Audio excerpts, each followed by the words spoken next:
How to make wandering Jew bushy. Wandering Jew, Tradescantia zebrina. Plants are such a joy. I've always loved their vibrant colors and the way the vines trail so gracefully. But let's be honest, sometimes they get a little leggy. To help them get that bushy look, all you need to do is pinch and prune. Whenever I notice a stem getting too long, I just pinch off the tip right above a leaf. Not only does this stop it from growing longer, but it encourages the plant to branch out just below where I pinched, making it instantly bushier. Then I take those cuttings and pop them in some water for a few weeks, and voila, I have even more wandering Jew plants to spread the love. Is wandering Jew toxic to cats? Absolutely. My poor little Mittens definitely gave me a scare with this one. We used to have a wandering Jew hanging in a basket, and I never thought anything of it. Then one day, I noticed Mittens seemed really uncomfortable, licking her paws incessantly. It turned out she must have gotten a hold of a vine because she had a nasty rash around her mouth. After a trip to the vet and a stern talking to about staying away from houseplants, I did some research and discovered the wandering Jew, despite its pretty face, is definitely not cat-friendly. Now I keep it out of reach and have some spider plants instead, much safer for curious kitty paws. Can wandering Jew live in water forever? Wandering Jews are troopers, but they're not exactly mermaids. I tried keeping a few cuttings in water to propagate them for a while, and they did okay for a bit. They even sprouted some roots. But after a month or so, the leaves started to look dull and droopy. It seemed like they just weren't getting the nutrients they needed from plain water. I learned that while they can tolerate being in water for a short time, they're definitely happier in soil where they can reach out and grab some good food. Now, I just pop them in a pot with some well-draining soil as soon as they get some decent roots, and they explode with new growth. Much healthier and way more vibrant.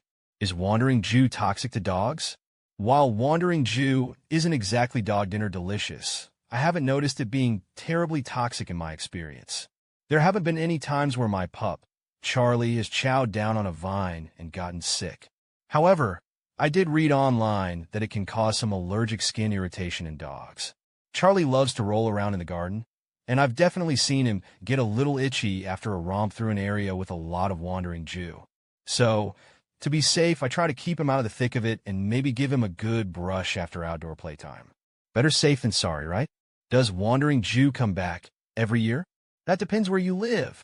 In warmer climates like mine, wandering Jew is pretty much an evergreen. As long as the weather stays mild, it keeps putting out new growth all year round. It might slow down a bit in the winter, but it never completely goes dormant. However, I hear in colder places it can't handle the frost. People there tend to grow it as a houseplant and bring it indoors for the winter. If it loses its leaves during that time, there's a good chance it'll bounce back in the spring when the temperatures rise again. So, whether your wandering Jew makes a yearly comeback depends on the climate you have. How to pinch wandering Jew. Pinching wandering Jew is a breeze. Here's what I do with mine.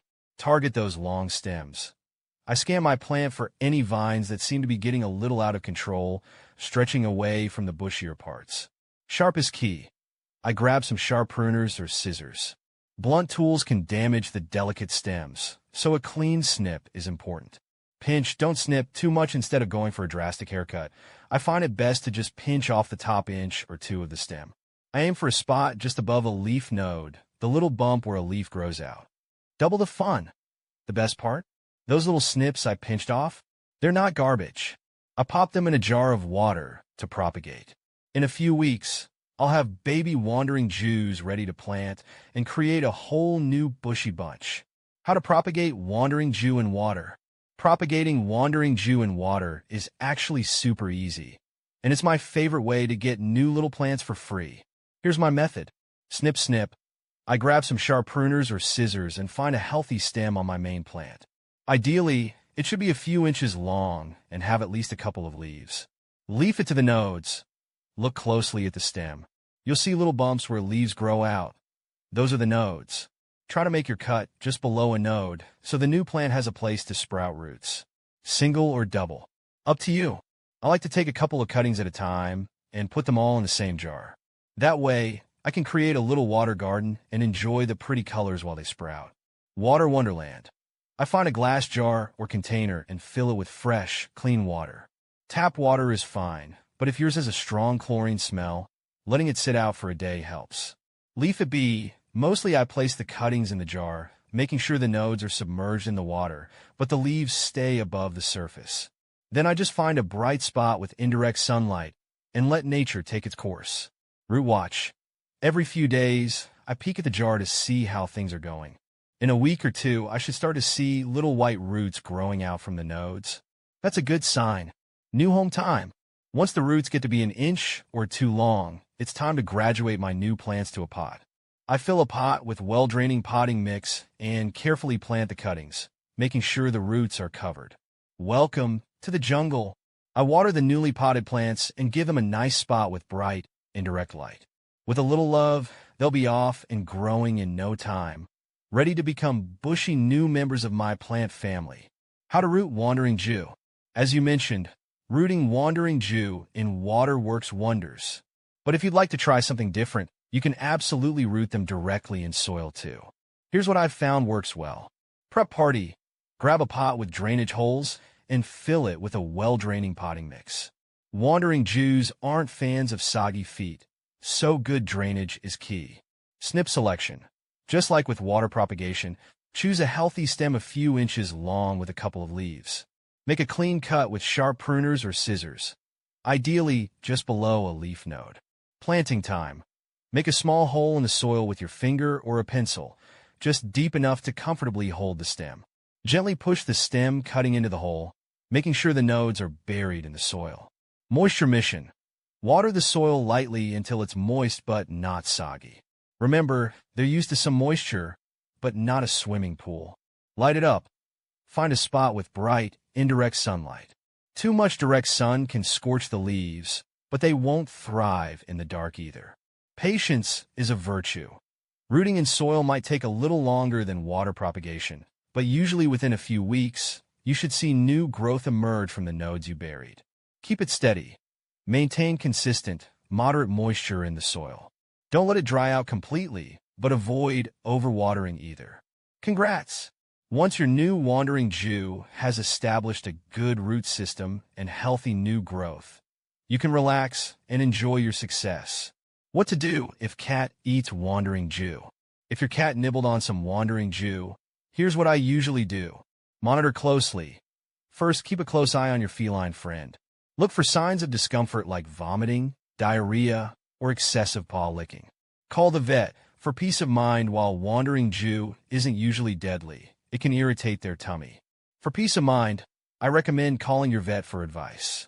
They can give you specific guidance based on how much your cat ate and whether they're showing any symptoms. Remove the temptation. In the meantime, banish the wandering Jew from your cat's reach. Put it on a high shelf or in a different room entirely. Curious kitties are crafty, so make sure it's truly inaccessible. Hydration is key. Make sure your cat has access to plenty of fresh water. Sometimes a little extra hydration can help flush out any toxins. Bland diet. Maybe if your vet recommends it, you might need to put your cat on a bland diet for a day or two to help settle their stomach. Plain cooked chicken or white fish with some white rice usually does the trick. Remember, I'm not a vet, so if you're ever worried about your cat's health, it's always best to err on the side of caution and call a professional. Is wandering Jew a perennial? The answer to whether wandering Jew is a perennial depends on where you live. Here's the breakdown. Warm climates. In places like mine with mild weather year-round, wandering Jew acts like a true parent. Eel. It keeps growing and putting out new leaves all through the year. Sure, it might slow down a bit in the winter, but it never goes completely dormant. I can pretty much enjoy it as an evergreen houseplant or outdoor spiller. Cold climates. In colder areas with frosts, wandering Jew isn't tough enough to handle the freezing temperatures. People there usually grow it as a houseplant and bring it indoors for the winter. If it loses its leaves during that cold spell, there's a good chance it'll bounce back in the spring when things warm up again. So, in those places, it acts more like an annual since it might die back in winter. So, the perennial status of wandering Jew depends on the climate you have. It can be an evergreen friend year-round in some places, while in others it needs some cozy indoor living during the cold months. Does wandering Jew like to be root-bound? Wandering Jews are pretty adaptable plants, but being root-bound is definitely not their happy place. While they might tolerate it for a while, it's not ideal for their long-term health. Here's why. Stunted growth. Imagine living in a cramped apartment. That's kind of what happens to a wandering Jew when it's root-bound. The roots have no space to spread out and search for nutrients and water. This can lead to slow growth, smaller leaves, and fewer vibrant colors. Watering woes. A root-bound plant can be tricky to water. The pot dries out quickly because the roots can't absorb all the water. But overwatering becomes a risk too, because the compacted soil stays soggy for too long. This can lead to root rot, which is a nasty fungal disease. Less happy, less healthy. A stressed plant is a vulnerable plant. When a wandering Jew is root-bound, it's more susceptible to pests and diseases. It just doesn't have the energy to fight them off. So, while they might not throw a tantrum if they're a little root-bound, it's definitely not something they enjoy. Repotting your wandering Jew when it shows signs of being root-bound, like slow growth or pot-pushing roots, will keep it happy, healthy, and cascading with beautiful foliage for years to come. Why is my wandering Jew growing straight up? There are a couple reasons why your wandering Jew might be defying its usual cascading ways and growing straight up. Here are the usual culprits. Light-seeking. These guys are sun worshippers at heart. If your wandering Jew isn't getting enough bright, indirect light, it might be reaching upwards desperately, trying to find a better source. Leggy growth. Over time, especially with lower light, the stems can get a little leggy and stretched out. This can make them lose their cascading form and appear to be growing straight up. Pinching party time. Do you pinch and prune your wandering Jew to encourage bushiness?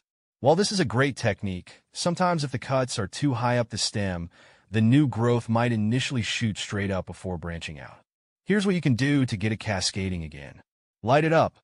Give your wandering Jew a brighter spot with indirect sunlight. A sunny window with a sheer curtain is perfect. Pruning with a purpose. If the stems are leggy, consider a gentle pruning. Cut back the long, straight sections to encourage bushier growth lower down. Don't worry, they bounce back quickly. Patience is key. If you recently pinched, it might just be a temporary growth spurt. Those new shoots might straighten up for a bit before cascading as they mature. Rotation is your friend. Every time you water your wandering Jew, give it a quarter turn. This will help all sides of the plant get even light and prevent it from leaning towards the sun. With a little adjustment and some TLC, your wandering Jew should be happily cascading and showing off its vibrant colors in no time.